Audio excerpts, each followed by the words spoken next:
بسم الله الرحمن الرحیم. قدرمنو کتونکو د ننني بل پروګرام سره زه نور محمد تاسو ته د ضلع شنګلي د تحصیلي چکېسر د مرکزي بازار کروړې نه هرکلی یم. کتونکو دا وخت په کروړه کې موجود یم. تر څنګ سرکتی شئ د ویلیج کروړې نه جنرال کونسلر په حیثیت سره آزاد امیدوار میا سید رحمان صاحب هم سره موجود دی. دوی نه به موږ پوښتنې لرو د خیبر پښتونخوا کې د بلدیاتو دویمه مرحله چې ده هغه هم شروع کېدونکې ده. په 31 مارچ باندې الیکشن دی.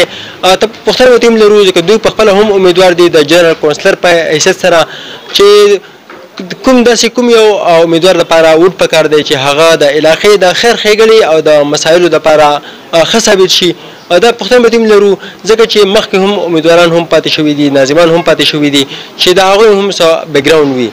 د ټول اول موږ میا سید رحمان صاحب ته په خپل پروګرام کې هرکلی وایو. السلام علیکم. جی وعلیکم السلام. اعوذ بالله من الشیطان الرجیم. بسم الله الرحمن الرحیم.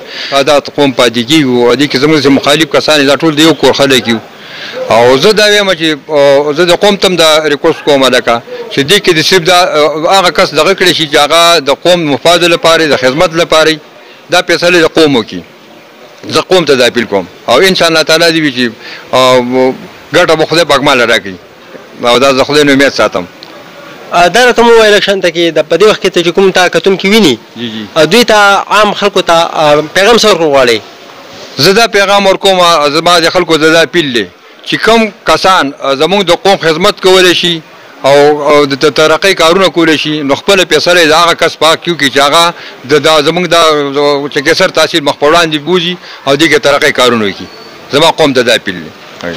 جی بالکل لکه څنګه چې تاسو د دوی خبرې واورېدې د دوی هم دغه وینا ده چې هغه کس لپاره هغه امیدوار دپاره ووټ پکار دی چې هغه د علاقې او د تحصیلي چکېسر د مخکې بوتلو دپاره ښه ثابت شي او لکه څنګه چې دوی په خپله خبره کې وویل چې داسې کس ته ووټ پکار دی چې هغه د علاقې د خیر ښېګڼې دپاره او د هرې مسلې د اجاګر کولو دپاره ښه ثابت شي. جی